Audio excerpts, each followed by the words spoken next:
Dictation शुरू होगा 5 second बाद।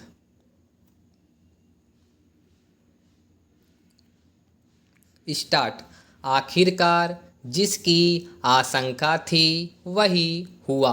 अमेरिका और ईरान के बीच सैन्य टकराव के चलते होर्मुज समुद्री मार्ग फिर बंद हो गया।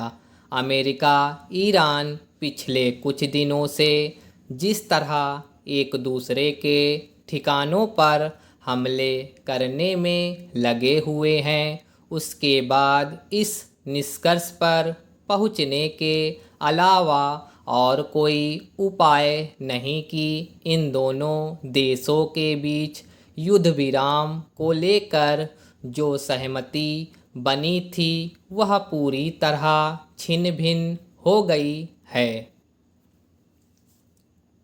अमेरिका ईरान के बीच सैन्य संघर्ष इसलिए तेज हुआ क्योंकि ईरान ने साइप्रस के झंडे वाले जहाज पर हमला किया।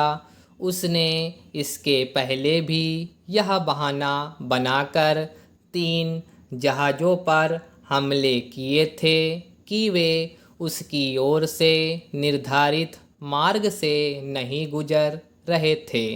स्पष्ट है कि ईरान येन केन प्रकारेण होर्मुज पर अपना आधिपत्य जमाने के लिए प्रयत्नशील है। यह ना तो अमेरिका को स्वीकार हो सकता है, ना खाड़ी देशों को और ना ही विश्व समुदाय को। होर्मुज एक स्वतंत्र समुद्री मार्ग है और उस पर किसी देश का एकाधिकार नहीं हो सकता, ना तो ईरान का और ना ही खाड़ी देशों का। ईरान अथवा अन्य किसी देश को यह भी अधिकार नहीं कि वह होर्मुज से निकलने वाले जहाज़ों से किसी तरह का टैक्स वसूले।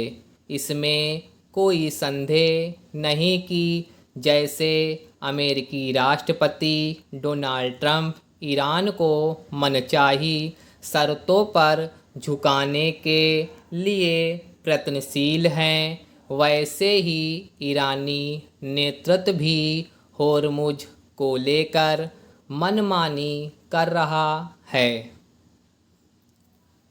यह मानने के अच्छे भले कारण है कि आने वाले दिनों में ईरान और अमेरिका के बीच सैन्य संघर्ष और तेज होगा। इसके चलते होर्मुज से जहाज़ों का आवागमन पूरी तौर पर ठप हो सकता है। इसका दुष्परिणाम तेल एवं गैस के दामों में वृद्धि के रूप में देखने को मिलेगा और उससे सभी देशों की अर्थव्यवस्था प्रभावित होगी, क्योंकि होर्मुज से विश्व के 5वें हिस्से की ऊर्जा आपूर्ति होती है। ईरान और अमेरिका के बीच युद्ध विराम इसलिए नहीं टिक सका क्योंकि एक तो दोनों देश एक दूसरे के प्रति अविश्वास और घृणा से भरे हुए हैं और दूसरे इन देशों के बीच ऐसा कोई मध्यस्थ नहीं जिसकी अपनी कोई विश्वसनीयता हो और जो दोनों देशों पर दबाव डाल सके। एक समस्या यह भी है कि दोनों ही देश युद्ध विराम को लेकर अपनी प्रतिबद्धताओं से बंधे रहने के लिए तैयार नहीं।